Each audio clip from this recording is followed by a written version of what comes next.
नमस्कार प्यारे बच्चों। आज हम फिर उपस्थित हैं कक्षा 11 हिंदी आधार यानी कि कोर्स। इसके पहले पाठ को हम आप पढ़ा रहे हैं। पाठ का नाम है नमक का दारोगा और यह कहानी जो है यह मुंशी प्रेमचंद की कहानी। तो अति शीघ्र आप सभी ऑनलाइन आइए ताकि हम आपको जो है नमक का दारोगा कहानी जो है यह आगे बढ़ा सकें और अति शीघ्र जो है इस कहानी के ऊपर हम अपनी चर्चा जारी रख सकें। कोमल प्रेम शर्मा 11th हिंदी कोर है। Shagun Kumari hello sir. Hello. Shankar Yadav Kajal from KV Shalimar Bagh most welcome. जो छात्र हमसे जुड़ रहे हैं मैं उन सभी का इस कक्षा के अंदर स्वागत करता हूं और मैं चाहूंगा कि आप सभी जो है अति शीघ्र इस कक्षा के साथ अपने आप को कनेक्ट करें ताकि आज हम नमक का दारोगा जो आपको पढ़ा रहे हैं इसको हम आगे बढ़ा सकें। मैं पुनः एक बार सभी को बताना चाहूंगा कि यह कक्षा 11 हिंदी कोर या हिंदी आधार हिंदी केंद्रित विषय की कक्षा है। तो वही छात्र इस कक्षा से जुड़े जो कक्षा 11 में हिंदी को कोर सब्जेक्ट के रूप में लेना चाहते हैं। यह उन्हीं छात्रों के लिए यूजफुल क्लास है जो 11th क्लास में हिंदी भाषा को कोर सब्जेक्ट के रूप में रखना चाहते हैं। तो आप प्लीज जल्दी से अपने आप को कनेक्ट कीजिए ताकि हम अपने चैप्टर को आगे बढ़ा सकें। जो साथी पहले से हमारे साथ जुड़े हैं वो जानते हैं कि इस कक्षा के अंदर हम इस कहानी के कहानीकार मुंशी प्रेमचंद जी के बारे में बता चुके हैं। कल की कक्षा में हमने आपको नमक का दारोगा कहानी के बारे में बताया। तो अब तक हम लोग परिचित हो चुके हैं प्रेमचंद के बारे में, प्रेमचंद के जीवन के बारे में, प्रेमचंद के लेखन के बारे में, प्रेमचंद के सामाजिक यथार्थ के बारे में। और उसके बाद हमने देखा कि नमक का दारोगा उनकी किस प्रकार की कहानी है। यह कहानी अपने अंदर कौन कौन से मूल्य समेटे हुए है इसकी चर्चा जो है हम लोग कर चुके हैं। आज इस चर्चा को हम इससे थोड़ा और आगे बढ़ाएंगे। तो चर्चा को मैं आगे बढ़ाऊं इससे पूर्व आप सभी जो छात्र यहां कनेक्ट कर रहे हैं उनसे अनुरोध है मेरा, कृपया अपना नाम और अपने विद्यालय का नाम हमारे कमेंट बॉक्स में जरूर कमेंट करें ताकि यह पता लगाया जा सके कि कितने छात्रों के लिए हमारी कक्षा जो है वह यूजफुल रही। तो आप जल्दी से जो है अपने नाम और अपने विद्यालय के नाम के साथ जो है कमेंट बॉक्स के अंदर हमें कमेंट कीजिए ताकि आपके टीचर्स को भी जो है यह पता चले कि उनके छात्र जो है वो ऑनलाइन कक्षाओं के अंदर लगातार जो है अपना अध्ययन सुचारू रूप से कर रहे हैं। तो आप जल्दी जल्दी जो है कीजिए, बहुत सारे छात्र जो हैं अब हमसे जुड़ चुके हैं। और हम एक बार रिकॉल कर लें कि क्या जो है अब तक हमने पढ़ा है। वापस में थोड़ा बता दूं कि हमने प्रेमचंद जी के जीवन के बारे में, उनके लेखन के बारे में, उनके साहित्य के बारे में हमने चर्चा वीडियो 1.1 में की। इसके बाद हमने जो दूसरी चर्चा जो है नमक का दारोगा कहानी, इसकी चर्चा हमने वीडियो 1.2 के अंदर की कि यह कहानी आपके पाठ्यक्रम में संकलित है, कौन कौन से मूल्यबोध, कौन कौन से यथार्थ को लेकर के यह कहानी जो है चलती है। तो इतनी चर्चा जो है हम कर चुके हैं।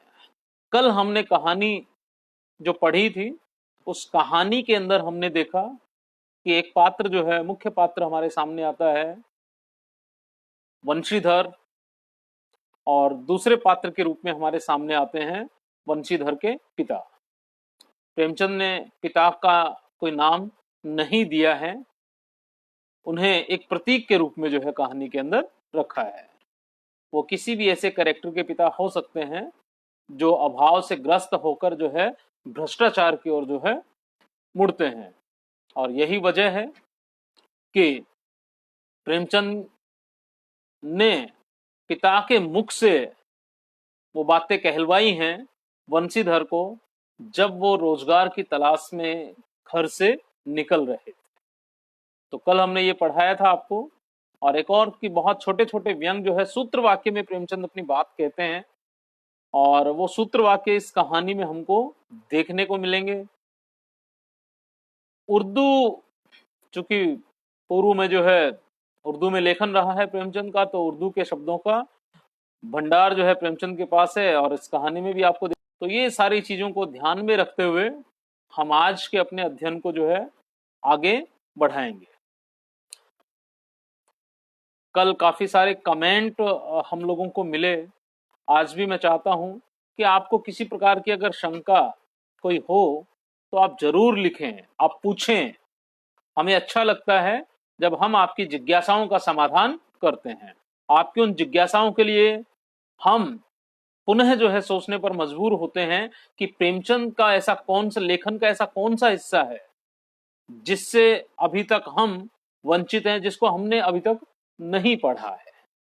तो जरूर जो है आप अपनी जिज्ञासाओं को आप अपने यहाँ रखिए कमेंट के रूप में, ताकि हमें भी जो है नई चीजें एक्सप्लोर करने का अवसर मिले। कल हमने बात की थी, आज हम उससे आगे कहानी को रखेंगे जहां मुंशी प्रेमचंद जो है उनका किरदार बंशीधर नौकरी की तलाश में निकलता है, और जाते ही उसे बड़ी जल्दी नमक के विभाग के अंदर जो है दारोगा का पद मिल जाता है। और जब यह शुभ समाचार उनके घर वालों को मिलता है तो उनके पिता बेहद खुश होते हैं, क्योंकि वो मानते हैं कि यह उनके घर की सबसे बड़ी जरूरत थी। अब बेटा नौकरी लग गया है तो जीवन के तमाम अभावों की पूर्ति जो है वह बेटे के माध्यम से हो जाएगी। तो ये सोचकर जो है और वो बड़े खुश होते हैं, और साथ ही उनके पिता के जो महाजन है जिनसे उन्होंने कर्ज लिया है वो भी थोड़े से नरम पड़ते हैं। और उनके नरम पड़ने का कारण क्या है कि अब कलदार मिलने की यानी कि धन वापस मिलने की उम्मीद जो है वो बढ़ गई है। तो आज की इस कहानी को हम आगे बढ़ाते हैं। उम्मीद करता हूं कि आपको बिल्कुल क्लियर स्पष्ट सुनाई दे रहा होगा। अगर वीडियो में कोई समस्या आए तो आप मुझे यहाँ कमेंट करें। और साथ ही एक अनुरोध ये है कि बहुत सारे छात्र जो है कि वीडियो ब्लर हो जाता है ये कहते हैं, तो मैं आपको बता देना चाहता हूँ कि यह सब नेटवर्क कनेक्टिविटी के ऊपर डिपेंड करता है। अगर कनेक्टिविटी अच्छी होगी तो पिक्चर बिल्कुल क्लियर आएगी, और अगर कनेक्टिविटी पुअर होगी तो वो जो है पिक्चर ब्लर आएगी। फिर भी आप हमें कमेंट करें ताकि हम ये कोशिश करें कि हम जो है उसको जो है न होने दें। तो आज आप स्क्रीन पर देख रहे हैं वो कहानी आप लोगों के सामने है, और इस कहानी को हम पढ़ रहे हैं। आप इस कहानी को किसी भी ऑनलाइन माध्यम से डाउनलोड कर सकते हैं। आपके पास में एनसीईआरटी बुक्स और ई पाठशाला के रूप में दो बेहतर ऐप हैं जिनके ऊपर ये कहानी जो है आप डाउनलोड कर सकते हैं, और हम वर्ड टू वर्ड इस कहानी को जो है पढ़ा रहे हैं। आप वहां से भी डायरेक्ट पढ़ सकते हैं। तो आगे की कहानी है। जाड़े के दिन थे और रात का समय। नमक के सिपाही चौकीदार नशे में मस्त थे। मुंशी वंशीधर को यहां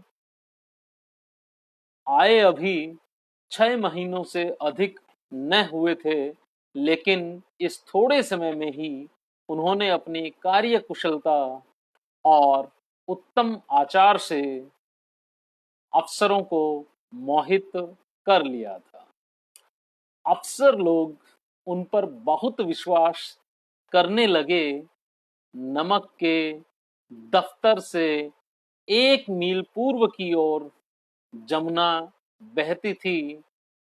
उस पर नावों का एक पुल बना हुआ था। तो सर्दी का समय, जाड़ा मतलब सर्दी का समय, और सर्दी के अंदर भी रात। आप हम सबको मालूम है कि रात का जो समय होता है सर्दियों के अंदर, गांवों के अंदर जो है विशेषकर अगर आप देखेंगे तो सभी लोग जल्दी ही जो है रात्रि को जो है अपने अपने घरों के अंदर बंद हो जाते हैं। लेकिन यहाँ जो नमक के सिपाही जो नमक की चौकीदारी कर रहे थे वो सब वहां पर जो है नशे के अंदर धुत हो रखे थे। वंशीधर को भी जो है वहां गए हुए 6 महीने से ज्यादा नहीं हुआ था। लेकिन ये जो थोड़ा सा समय था, इस थोड़े से समय के अंदर ही उन्होंने अपनी कार्य कुशलता, अच्छे कार्य करके और उत्तम आचार से, अपने उत्तम व्यवहार से अफसरों को मोहित कर लिया था, अफसरों को प्रसन्न कर लिया था। अफसर भी उनके ऊपर जो है काफी विश्वास करने लगे, और ये जो विश्वास करने लगे उसका फायदा यह हुआ कि अब वो बहुत अच्छे से जो है सर्वाइवल करने लगे। जहां उनका नमक का दफ्तर था उससे 1 मील पूर्व की तरफ जो है जमुना यानी कि यमुना नदी बहती थी, और उस नदी के ऊपर नावों का एक पुल बना हुआ था। नावों का पुल आप समझे कि रास्ते के अंदर पानी के ऊपर नावें रख करके और एक पुल जो है वो तैयार किया गया हो। अगर आपने मोहनजोदाड़ो मूवी देखी हो और अंतिम उस मूवी का सीन अगर आपने देखा हो तो आप देखेंगे कि वहां भी वो लोग जो है नावों का पुल बना रहे थे। मोहनजोदाड़ो मूवी के अंदर अगर आपने अंतिम सीन, जब वो बाढ़ का प्रलय जो आने वाला होता है तो नदी के ऊपर जो पुल बनाया जाता है वह पुल नावों के द्वारा ही बनाया गया था।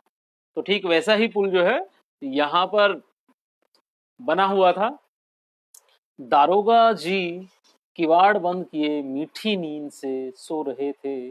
अचानक आंख खुली तो नदी के प्रवाह की जगह गाड़ियों की गड़गड़ाहट तथा मल्लाहों का कोलाहल सुनाई दिया।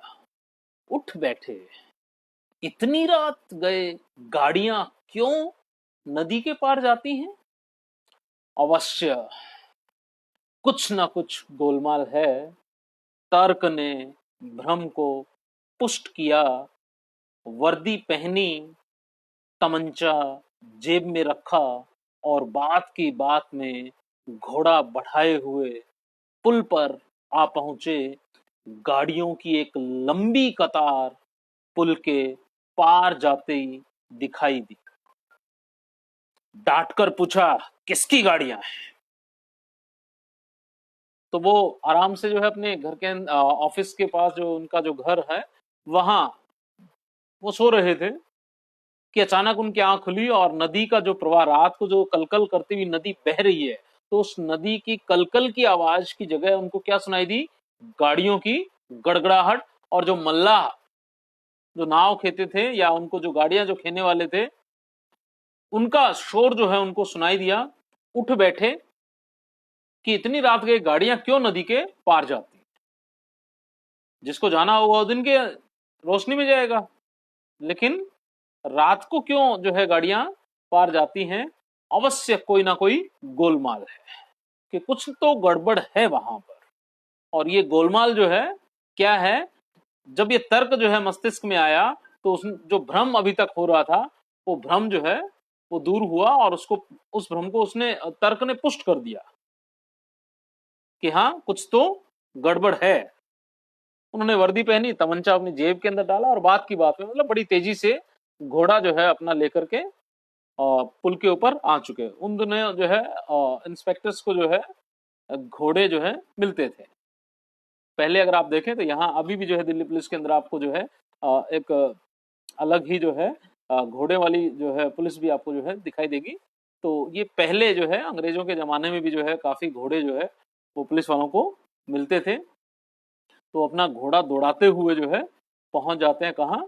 उसी पुल के पास जहां पर गाड़ियों की आवाज आती है। वो जाकर देखते हैं कि बहुत सारी गाड़ियां जो हैं, एक पूरी लंबी कतार जो है वो पुल के पार जा रही है। वो जाते हैं और एक गाड़ी के पास किसी को जो है डांट करके पूछते हैं कि किसकी गाड़ी है। एक दृश्य जो है अ, आपको जो है स्क्रीन के ऊपर दिखाई दे रहा होगा। तो यह दृश्य जो है ये उसी,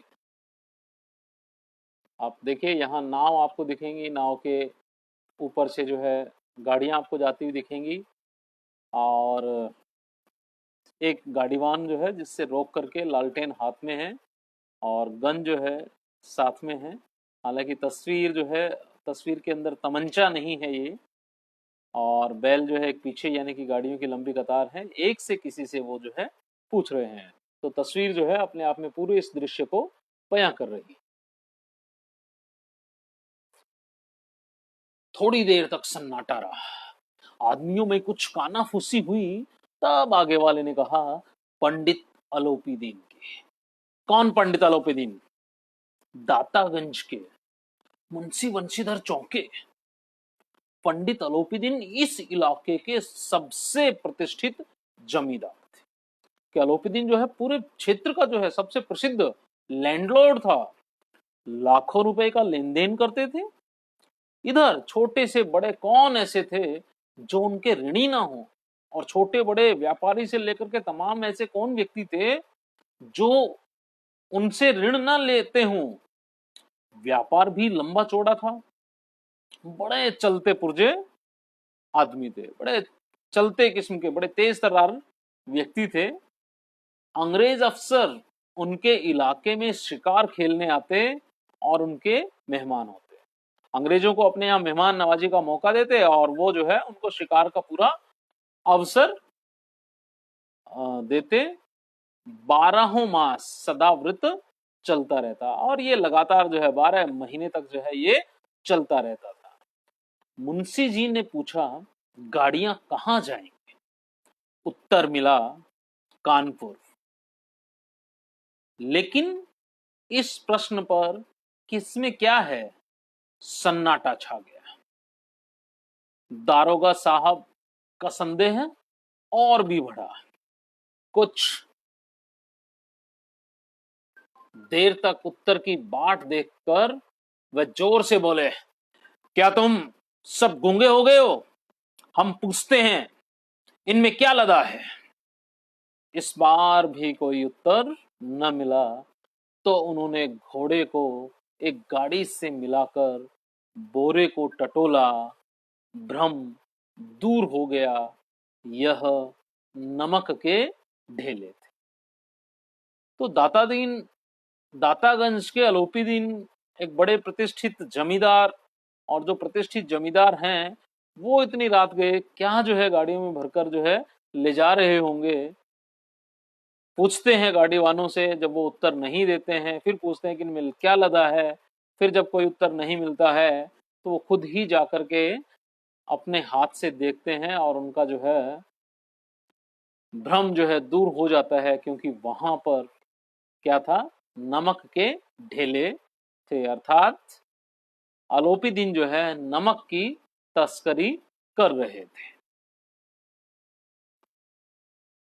पंडित आलोपीदीन अपने सजीले रथ पर सवार कुछ सोते कुछ जागते चले आते थे। अचानक कई गाड़ीवानों ने घबराए हुए आकर जगाया और बोले, महाराज, दारोगा ने गाड़ियां रोक दी हैं और घाट पर खड़े आपको बुलाते हैं। पंडित आलोपीदीन का लक्ष्मी पर अखंड विश्वास था। वह कहा करते थे कि संसार का तो कहना ही क्या, स्वर्ग में भी लक्ष्मी का ही राज्य है। उनका यह कहना यथार्थ ही था। न्याय और नीति सब लक्ष्मी के ही खिलौने हैं। इन्हें जैसे वह चाहती है नचाती है। लेटे ही लेटे गर्व से बोले, चलो हम आते हैं। तो जब गाड़ी वालों को रोक दिया गया और उन्हें पुष्ट हो गया कि भाई इसके अंदर नमक भरा हुआ है, तो किसी गाड़ीवान ने जाकर के जो है सूचना दी, किसको? पंडित आलोपीदीन को। और वो रात का समय था, तो वो अपने घर पर सो रहे थे, कुछ सोते कुछ जागते जो है वो आते हैं। जहां उनको सूचना मिलती है कि दरोगा जो है उन्होंने गाड़ियां रोक दी है और वो आपको ही बुला रहे हैं घाट के ऊपर, तो लक्ष्मी जी के ऊपर अखंड विश्वास रखने के कारण आलोपीदीन जो है वो बड़े निश्चिंत रहते हैं। और उनका मानना था कि भाई धरती पर तो क्या, संसार में तो क्या, लक्ष्मी जी का राज्य यानी कि धन का साम्राज्य तो जो है वो स्वर्ग के अंदर भी है। और उनका ये कहना यथार्थ ही था, सच ही था, क्योंकि न्याय और नीति उस समय जो है वो सब किसके हाथों में थे? लक्ष्मी जी। लक्ष्मी जी से तात्पर्य यहाँ धन। लक्ष्मी यहाँ किसकी प्रतीक है? धन का है, क्योंकि धन की देवी है और हम लक्ष्मी जी की पूजा करते हैं। तो वो क्या करती है कि जैसे धन चाहता है वैसे ही वो सब चीजों को नचाता है, चाहे वो न्याय है, नीति है, सबको। इसीलिए लेटे लेटे उन्होंने गर्व से कह दिया कि चलो हम आते हैं। यह कहकर पंडित जी ने बड़ी निश्चिंतता से पान के बीड़े लगाकर खाए, फिर लिहाफ ओढ़े हुए दारोगा के पास आकर बोले, बाबूजी आशीर्वाद, कहिए हमसे ऐसा कौन सा अपराध हुआ कि गाड़ियां रोक दी गई? हम ब्राह्मणों पर तो आपकी कृपा दृष्टि बनी रहनी चाहिए। बंशीधर रुखाई से बोले, सरकारी हुक्म। पंडित आलोपीदीन ने हंसकर कहा, हम सरकारी हुक्म को नहीं जानते, न सरकार को। हमारे सरकार तो आप ही हैं। हमारा और आपका तो घर का मामला है, हम कभी आपसे बाहर हो सकते हैं? आपने व्यर्थ का कष्ट उठाया। यह हो नहीं सकता कि इधर से जाएं और इस घाट के देवता को भेंट न चढ़ाएं। मैं तो आपकी सेवा में स्वयं ही आ रहा था। वंशीधर पर ऐश्वर्य की मोहिनी वंशी का कुछ प्रभाव न पड़ा। ईमानदारी की नई उमंग थी। कड़क कर बोले, हम उन नमक हरामों में नहीं जो कोड़ियों पर अपना ईमान बेचते फिरते हैं। आप इस समय हिरासत में हैं, आपका कायदे के अनुसार चालान होगा। बस मुझे अधिक बातों की फुर्सत नहीं है। जमादार बदलू सिंह, तुम इन्हें हिरासत में ले चलो, मैं हुक्म देता हूं। तो अलीपुद्दीन अब तक निश्चिंत थे, क्योंकि उन्हें लक्ष्मी जी के ऊपर यानी कि धन के ऊपर जो है अखंड विश्वास था। कहते हैं कि सरकारी हुक्म क्या होता है, हम तो उसको नहीं मानते। हमारे लिए तो इस समय सरकार कौन है? आप ही हैं। आपका और हमारा तो घर का मामला है, आपसे कभी बाहर थोड़ी हो सकते हैं। आपने व्यस्त का जो है रात्रि को कष्ट उठाया। आप ऐसा थोड़ी हो सकता है कि इधर से हम जाएं और इस घाट के देवता इंस्पेक्टर को उस घाट का देवता मान रहे हैं कि उस घाट के देवता को हम भेंट न चढ़ाएं। मैं तो खुद ही आपकी सेवा में आ रहा था। लेकिन ये जो मीठी मीठी बातें आलोपीदीन के द्वारा की गई, इनका कोई असर जो है वंशीधर के ऊपर न हुआ। लिखते हैं प्रेमचंद की ऐश्वर्य की इस मोहिनी वंशी का कोई प्रभाव जो है उसके ऊपर नहीं पड़ा। ईमानदारी की नई उमंग थी, नई नई नौकरी थी, बड़े ईमानदार थे, कड़क करके कहा कि हम नमक हराम नहीं है जो कोड़ियों के ऊपर जो है अपना ईमान बेचते फिरते हैं। आप इस समय हिरासत में, और कायदे के अनुसार, सरकारी जो कायदा है, सरकारी जो नियम कानून है, इसके अनुसार तो आपके ऊपर क्या होगा, चालान होगा। और ज्यादा बातचीत करने की मेरे को फुर्सत नहीं है। उन्होंने अपने जो है सिपाही जमादार बदलू सिंह को आदेश दिया कि इन्हें हिरासत में ले लो, मैं आपको हुक्म दे रहा हूं। पंडित आलोपी दीन स्तंभित हो गए। गाड़ी वालों के अंदर हलचल मच गई। पंडित जी के जीवन में कदाचित यह पहला ही अवसर था कि पंडित जी को ऐसी कठोर बातें सुननी पड़ी। बदलू सिंह आगे बढ़ा, किंतु रोब के मारे यह साहस नहीं हुआ कि उनका हाथ पकड़ सके। पंडित जी ने धर्म को, धन का ऐसा निरादर करते कभी न देखा था। विचार किया, यह अभी उद्दंड लड़का है, मोह माया के जाल में अभी नहीं पड़ा है, अल्हड़ है, झिझकता है। बहुत दीन भाव से बोले, बाबू साहब ऐसा न कीजिए, हम मिट जाएंगे, इज्जत धूल में मिल जाएगी। हमारा अपमान करने से आपके हाथ क्या आएगा? हम किसी तरह आपसे बाहर थोड़े ही हैं। पहली बार आलोपी दीन के जीवन में ऐसा हुआ था कि उनको ऐसी कठोर बातें सुनने को मिली। जैसा वंशीधर ने कहा कि गिरफ्तार कर लो, चालान होगा तुम्हारा। इस तरह की बातें वंशीधर जो है ने जो कही, वो पंडित जी ने जो है अपने जीवन में कभी सुनी ही नहीं थी। जमादार बदलू सिंह आगे बढ़ता है, लेकिन आलोपी दीन का जो रौब जो उसके सामने होता है, उनका साहस नहीं होता कि उनका हाथ भी वो पकड़ सके। लेकिन पंडित जी ने धर्म को जो है धन का ऐसा निरादर करते हुए कभी ना देखा था। आज तक धन से जो काम वो चाहते थे मनवाना, वो हो जाया करते थे। धन प्रस्तुत करते और काम उनका हो जाता था। लेकिन पहली बार देखा कि धर्म ने जो है धन का ऐसा निरादर किया। तो यहां जो धर्म जो है, धर्म क्या है? धारण करना। और उस समय धारण क्या किया हुआ है? अपने कर्तव्य को, वो ऑन ड्यूटी हैं वंशीधर। देखिए कि जो 1914 में धर्म का मतलब क्या था।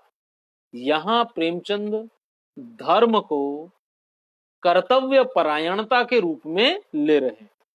लेकिन अगर आज 100 सालों बाद अगर हम देखते हैं, तो धर्म जो है वो अपना अर्थ जो है बहुत कुछ बदल चुका है।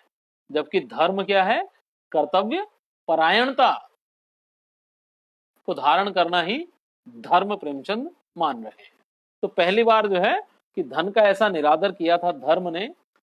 उन्होंने सोचा कि उद्दंड लड़का है, अभी जो है माया मोह के जाल में नहीं पड़ा है, लोभ लालच जो है अभी इसके ऊपर नहीं आया है, अल्हड़ है, युवा है, थोड़ा झिझकता भी होगा। बहुत दीन भाव से बोले, बाबू साहब ऐसा मत कीजिए, हम मिट जाएंगे, इज्जत हमारी बहुत है इस क्षेत्र में, हम बड़े जमींदार हैं, और अगर आप इस तरीके से हमारा चालान काट के हमें जेल लेकर के जाएंगे तो हमारी इज्जत तो धूल में मिल जाएगी। और इतना हमारा अपमान करने से जो है आपको क्या हाथ आएगा? हम आपसे कोई बाहर थोड़ी जा रहे हैं, जैसा आप कहेंगे वैसा हम कर लेंगे। बंशीधर ने कठोर स्वर में कहा, हम ऐसी बातें नहीं सुनना चाहते।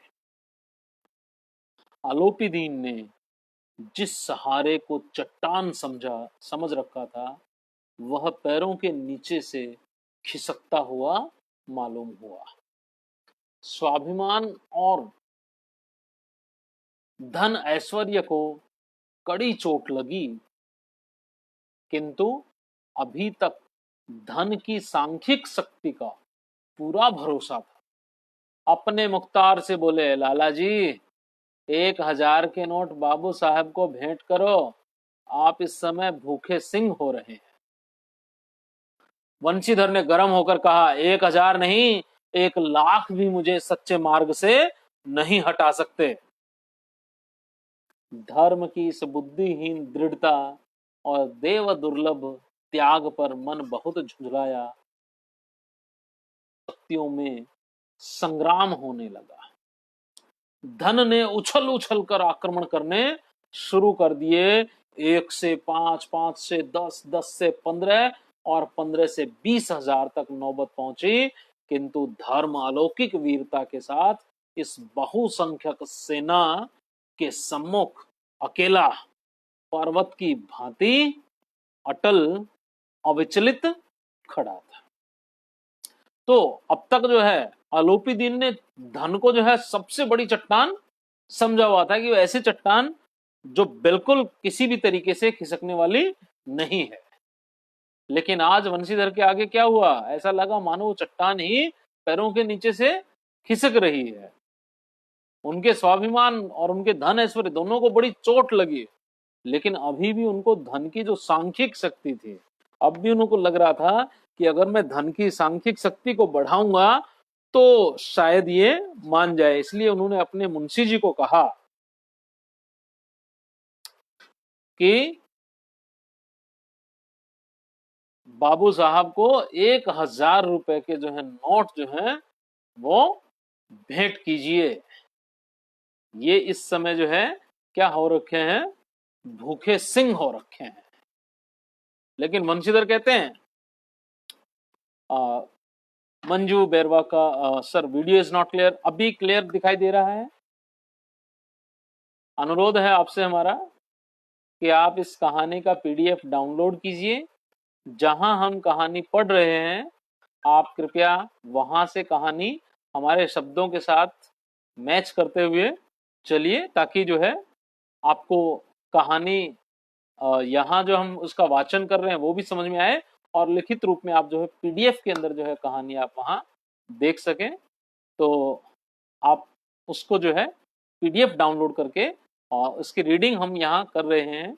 जो हमारे सामने भी संकट हैं कि इस लॉकडाउन के समय में जो सीमित संसाधन है, उन्हीं सीमित संसाधनों को ध्यान में रखते हुए हम आपके सामने इन कक्षाओं को लेकर उपस्थित हैं। तो आप वहां से कहानी का पीडीएफ डाउनलोड कीजिए, बाकी कहानी आपको हम यहाँ पे समझा रहे हैं। अनुरोध है कि आप इसको ध्यान से देख सुनिएगा कि 1,000 क्या 1,00,000 भी अगर आप मुझे देंगे तो आप मुझे अपने सच्चे मार्ग से, अपने कर्तव्य परायणता से, मुझे मेरे धर्म से आप नहीं हटा सकते। धर्म की ये जो बुद्धिहीन दृढ़ता और देव दुर्लभ त्याग, कि वो कह रहे हैं कि देखो धर्म जो है कैसे बुद्धिहीन हो गया और ऐसा त्याग कर रहा है कि जो देवताओं के अंदर भी दुर्लभ है। ऐसा त्याग कि देवताओं के अंदर भी दुर्लभ है, उसके ऊपर जो है बड़े झुंझलाए। अब दोनों शक्तियों के अंदर संग्राम होने लगा। दोनों शक्तियां कौन? एक तरफ धन और दूसरी तरफ धर्म, कर्तव्य परायणता, ईमानदारी जैसे मूल्य, दोनों के बीच अब युद्ध होने लगा। दोनों शक्तियां जो हैं वो एक के बाद एक उछल उछल करके आक्रमण शुरू हुए। धन ने किया 1 से 5, 5 से 10, 10 से 15, 15 से 20,000 तक की नौबत पहुंची, किंतु धर्म जो है वो बेहद वीरता के साथ, अलौकिक वीरता के साथ इस बहुसंख्यक सेना, यानी कि जो पैसा ऑफर किया जा रहा था 20,000 तक, सोचिए 1914 के अंदर 20,000 रुपए का क्या मूल्य होगा।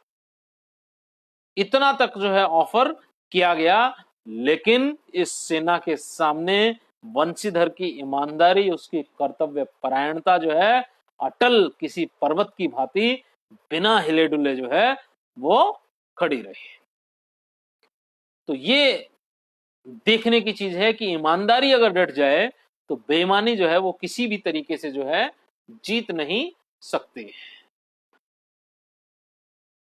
अब देखते हैं कि कितनी देर जो है इन धन और धर्म के बीच जो है संग्राम चलता है।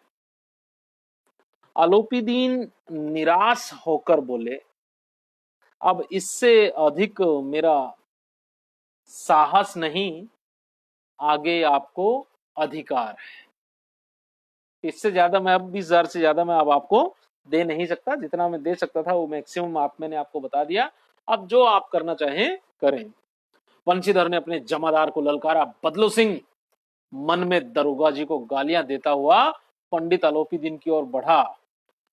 पंडित घबराकर 2-3 कदम पीछे हट गए। अत्यंत दीनता से बोले, बाबू साहब, ईश्वर के लिए मुझ पर दया कीजिए, मैं 25,000 पर निपटारा करने को तैयार हूं। क्या आप थोड़ी सी मेरे ऊपर दया कीजिए, मैं 25,000 रुपए के ऊपर जो है इस बात को समाप्त करने के लिए तैयार हूं। असंभव बात है, 30,000 पर किसी तरह भी संभव नहीं। क्या 40,000 पर भी नहीं? 40,000 नहीं, 40 लाख पर भी असंभव है। बदलू सिंह, इस आदमी को भी हिरासत में ले लो, अब मैं एक शब्द भी सुनना नहीं चाहता। धर्म ने धन को पैरों तले कुचल डाला। ये देखिए, मैंने कहा था कि कहानी के अंदर बहुत सारे सूत्र वाक्य हैं कि धर्म ने धन को पैरों तले कुचल डाला, अर्थात अच्छाई ने बुराई को पैरों तले कुचल दिया, ईमानदारी ने बेईमानी को पैरों तले कुचल दिया। अलोपीदीन ने एक एक रिष्ट पुष्ट मनुष्य को हथकड़ियां लिए हुए अपनी तरफ आते देखा। चारों ओर निराश और कातर दृष्टि से देखने लगे। इसके बाद एकाएक मूर्छित होकर गिर पड़े। जिस जमादार बदलू सिंह से कहते हैं वंशीधर कि जाओ गिरफ्तार करो, वो भी मनी मन गालियां दे रहा है कि ये बेवकूफ व्यक्ति खड़ा होकर के जो है क्यों नहीं पैसे ले लेता है, क्यों ऐसे व्यक्ति को गिरफ्तार करने के लिए बोल रहा है। जब वो देखता है कि बदलू सिंह गिरफ्तार करने के लिए आ रहा है तो वह 20 से 25, 25 से 30, 30 से 40 तक आता है, लेकिन वंशीधर उनसे साफ कह देते हैं कि 40,000 तो क्या, मैं 40 लाख के ऊपर भी जो है बेईमानी नहीं करूंगा। यही वजह है कि प्रेमचंद कहते हैं कि धर्म ने धन को अपने पैरों के तले कुचल दिया, रौंद डाला। इसके बाद जो है वो अपनी तरफ जब आते हुए देखते हैं जमादार बदलू सिंह को, तो एकाएक अचानक जो है मूर्छित हो जाते हैं, क्योंकि उनके जीवन में यह पहला अवसर है कि इतना धन ऑफर करने के बाद भी कोई व्यक्ति उन्हें गिरफ्तार करने के लिए आ रहा है। उनके सम्मान को यह ठेस लगती है। दुनिया सोती थी मगर दुनिया की जीभ जागती थी। सुबह सबके मुंह से, ध्यान दीजिएगा वापस एक और, कि दुनिया सोती थी मगर दुनिया की जीभ जागती थी। आपने देखा होगा गांव के अंदर भले ही कोई घटना रात को घटे, सुबह तुरंत सभी के जबान पर होती थी। और आजकल तो व्हाट्सएप का दौर है, सोशल मीडिया का दौर है, फेसबुक का दौर है, जरा सी कोई घटना कहीं पर घटती है और सबको जो है पता चल जाता। तो प्रेमचंद जिस बात को यहाँ कह रहे हैं, टेक्नोलॉजी ने, तकनीक ने उसको साबित करके भी दिखा दिया है कि अब रात को चाहे किसी समय कोई घटना घटे, हम तुरंत उसकी जानकारी हमको मिल जाती है। लेकिन जिस समय ये सोशल मीडिया नहीं था, कंप्यूटर नहीं था, इंटरनेट नहीं था, उस दौर में भी जो है बातें जो है फैलती थी एक से दूसरी तरफ। इसलिए प्रेमचंद कहते हैं कि दुनिया भले ही सोती थी मगर दुनिया की जीभ जागती थी। इसलिए सुबह सबके मुंह से यही बात सुनाई देती थी, जिसे देखिए वही पंडित जी के इस व्यवहार पर टीका टिप्पणी कर रहा था, निंदा की बौछारें हो रही थी, मानो संसार पापी का पाप कट गया। पानी को दूध के नाम पर बेचने वाला ग्वाला, कल्पित रोजनामचे भरने वाले अधिकारी वर्ग, रेल में बिना टिकट सफर करने वाले बाबू लोग, जाली दस्तावेज बनाने वाले सेठ और साहूकार, वह सब के सब देवताओं की भांति गर्दनें चला रहे थे। तो अब देखिए कि हर कोई व्यक्ति जो है सुबह किसकी बात कर रहा था, पंडित जी, पंडित अलोपीदीन के व्यवहार की। और कौन कौन लोग निंदा की बौछारें कौन लोग कर रहे थे, कौन लोग कह रहे थे कि अब देखो पापी का पाप कट गया। कौन लोग कह रहे थे, वो लोग जो पानी को जो है दूध के नाम से बेचते हैं, वो ग्वाले जो रास्ते में जो है दूध के अंदर पानी मिला करके लेकर आते हैं, वो भी जो है उस पापी के ऊपर टीका टिप्पणी कर रहे थे। कल्पित रोजनामचे भरने वाले अधिकारी वर्ग, और अपनी मतलब मस्तिष्क में ही किसी किसी के नाम भर के रोजनामचा जो होता है उसके अंदर जाली रोजनामचा भरने वाले, जाली नाम भरने वाले अधिकारी, रेल के अंदर जो बिना टिकट सफर करते थे वो बाबू, और जो जाली नकली दस्तावेज बनाने वाले सेठ और साहूकार, सब की सब अपने आप को क्या मान के चल रहे थे कि हम तो देवता हैं, हम कोई पाप नहीं करते, और पापी कौन है, आलोपीदीन। जबकि अपने स्तर पर सभी जो है वो भ्रष्टाचार करने में लगे हुए हैं, लेकिन फिर भी वो सब सामने वाले के भ्रष्टाचार की जो है बात कर रहे हैं। तो जब दूसरे दिन पंडित अलोपीदीन अभियुक्त होकर कांस्टेबलों के हाथ में के साथ हाथों में हथकड़ियां, हृदय में ग्लानि और क्षोभ भरे लज्जा से गर्दन झुकाए अदालत की तरफ चले, तो सारे शहर में हलचल मच गई।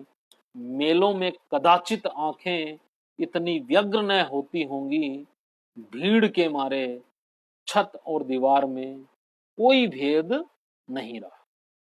तो दूसरे दिन रात को गिरफ्तार हुआ, और जब दूसरे दिन उनको जो है पेश करना था, क्योंकि गिरफ्तार करने के बाद जो है अगले दिन जो है पेश करना होता है, अगले 24 आवर्स के अंदर जो है आपको जो है अभियुक्त को गिरफ्तारी के बाद पेश करना होता है। तो जब उनको पेश करने के लिए उनके हाथों में हथकड़ियां डाल करके जो है उनको ले जाया जा रहा था कांस्टेबलों के द्वारा, तो उनके हृदय में ग्लानि और क्षोभ भरा हुआ था।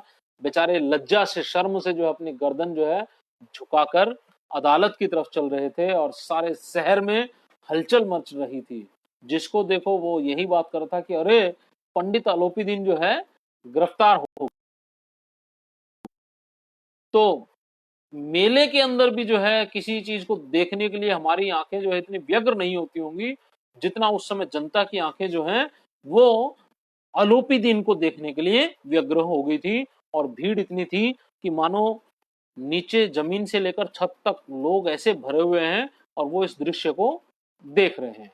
तो भीड़ जो है उसकी छत और दीवार के बीच में मानो कोई भेद ही नहीं रहा। किंतु अदालत में पहुंचने की देर थी। पंडित अलोपीदीन इस अगाध वन के सिंह थे, अधिकारी वर्ग उनके भक्त, अमले उनके सेवक, वकील मुख्तार उनके आज्ञापालक, और अर्दली, चपरासी तथा चौकीदार तो उनके बिना माल के गुलाम थे। उन्हें देखते ही लोग चारों तरफ से दौड़े, सभी लोग विस्मित हो रहे थे, इसलिए नहीं कि अलोपीदीन ने यह कर्म क्यों किया, बल्कि इसलिए कि वह कानून के पंजे में कैसे आए। ऐसा मनुष्य जिसके पास असाध्य साधन करने वाला धन और अनन्य वाचालता हो, वह कानून के पंजे में क्यों आए। प्रत्येक मनुष्य उनसे सहानुभूति प्रकट करता था, बड़ी तत्परता से इस आक्रमण को रोकने के निमित्त वकीलों की एक सेना तैयार की गई। न्याय के मैदान में धर्म और धन में युद्ध ठन गया था। वंशीधर चुपचाप खड़े थे, उनके पास सत्य के सिवा न कोई बल था, न स्पष्ट भाषण के अतिरिक्त कोई शस्त्र। गवाह थे किंतु लोभ से डामाडोल। और उम्मीद अब तो ठीक दिखाई दे रहा होगा, सुनाई दे रहा होगा। कहानी को जो है इसका वाचन मैं कर रहा हूं और आप सुनिए ध्यान से। वापस जब आप इसका पीडीएफ पढ़ेंगे तो पूरी कनेक्टिविटी जो है वो आपकी इससे के साथ में बन जाएगी। वीडियो में ऐसा कोई महत्वपूर्ण नहीं है, हमने भी वीडियो को जो है अपने लैपटॉप के अंदर पीडीएफ में ले करके और वर्ड टू वर्ड ताकि आप पढ़ सके कहानी को यहाँ, तो वो हमने जो है व्यवस्था की है। कई बार कनेक्टिविटी के कारण जो है वो इमेज आपको ठीक से दिखाई नहीं देती है। तो अब गिरफ्तार करने तक तो ठीक था, जब अदालत लेकर के और वंशीधर जब जाते हैं तो अदालत के तो जो है खुले शेर थे। कौन? पंडित अलोपीदीन। क्योंकि वहां पर जो अमला, जो सरकारी अमला था, जो अधिकारी थे, वो सब भक्त थे। किनके? अलोपीदीन के। अलोपीदीन के धन के, और कुछ तो बिना ही धन लिए ही वो अपने आप को जो है गुलामी वाला एहसास जो है दिलाते थे। कि ये लोग जो हैं इस बात से आश्चर्यचकित हो रहे थे कि अरे ये पकड़ा गया, वो नहीं है, ये पकड़ में कैसे आ गया। गलत काम के लिए कोई नहीं कह रहा उनको कि अच्छा इन्होंने गलत काम किया इसलिए पकड़ा गया, लेकिन उनको आश्चर्य इस बात का है कि अलोपीदीन जो है ये कानून के पंजे में कैसे आ गया है। ऐसा मनुष्य जिसके पास इतना सारा धन है और इतनी अनन्य वाचालता, कुटिलता है, जो किसी भी तरीके से अपने धन के माध्यम से बच निकल सकते हैं, ऐसा व्यक्ति कैसे कानून का शिकार हो गया। प्रत्येक मनुष्य जो है वो बेचारा उनके साथ बड़ी सहानुभूति जो है प्रकट करता। लेकिन न्यायालय में जाते ही बड़ी तत्परता से, बड़ी तेजी से एक वकीलों की सेना तैयार की गई। और वो वकीलों की सेना जो है क्या करने लगी कि न्याय के मैदान में धर्म और धन दोनों के बीच युद्ध ठन गया। एक युद्ध वंशीधर और अलोपीदीन के बीच था, जहां अलोपीदीन के पाप को वंशीधर की कर्तव्य परायणता हरा देती है और वो उसे अदालत तक ले आता है। लेकिन अब चूंकि अदालत है और अदालत के अंदर पुलिस का काम था, वो वहां तक है। अदालत में आने के बाद अब न्याय दिलाने का काम जो है वह वकीलों का है। और वकीलों की सेना किसके साथ खड़ी हो गई है? अलोपीदीन के साथ। यहां पर ईमानदारी का साथ देने वाला, वंशीधर का साथ देने वाला कोई व्यक्ति नहीं। उसके पास जो वो बेचारा चुपचाप खड़ा था, उसके पास सत्य के सिवा न कोई ताकत थी, न कोई बल था, स्पष्ट भाषण के अतिरिक्त कोई शस्त्र नहीं था। गवाह थे किंतु लोभ से डामाडोल। जिनको गवाह बनाए तो किसको? रात का समय है, जमादार बदलू सिंह, वो पहले ही जो है मनी मन गालियां दे रहा है कि ये इतनी रिश्वत ऑफर कर रहा है, क्यों नहीं ले लेते हैं। गाड़ीवान जो है वो हो सकता है इनकार कर दें कि गाड़ियां जो है अलोपीदीन की नहीं है। सत्य भाषण के अलावा जो है वंशीधर के पास वास्तव में कोई सबूत था ही नहीं। जो ऑन द स्पॉट उन्होंने पकड़ा, बस वही पकड़ का जो है वो प्रमाण प्रस्तुत कर सकते थे। इसके अलावा ऐसा कोई प्रमाण जो है नहीं था जो कि उसे न्यायालय के अंदर सत्य साबित कर सके। और इधर वकीलों की पूरी एक फौज खड़ी हो गई है। और ये फौज किस लिए खड़ी हो गई है? कि न्याय जो है मिले किसको? आलोपी दीन को। तो ये देखिए, ये उस समय किस तरीके से पुलिस विभाग और न्यायालय के अंदर भ्रष्टाचार था, उसके ऊपर जो है व्यंग किया गया है इस पूरी यहाँ कहानी में हम देखते हैं। और आज तो हम कहानी को इतना ही पढ़ेंगे, कल हम देखेंगे कि किस प्रकार जो है न्याय के मैदान में जो है धर्म, कर्तव्य परायणता, ईमानदारी की हार होती है। तो ये हम कल की क्लास में देखेंगे। प्यारे बच्चों, असाइनमेंट मुझे उम्मीद है कि आप सभी लोग जो है कर रहे होंगे। कल हमने आपको मेरा प्रिय लेखक प्रेमचंद विषय पर एक अनुच्छेद जो है लिखने के लिए दिया था। आज के असाइनमेंट के रूप में मैं चाहता हूं कि आप वर्तमान समय में भ्रष्टाचार के ऊपर कोई कविता या कोई कहानी लिखें। आप प्रेमचंद की इस कहानी की सहायता ले सकते हैं। आपके मन में इस समय पुलिस विभाग या अन्य किसी विभाग के अंदर जो ईमानदारी है, उस ईमानदारी को दर्शाने वाली कोई कहानी जो है आप लिखें।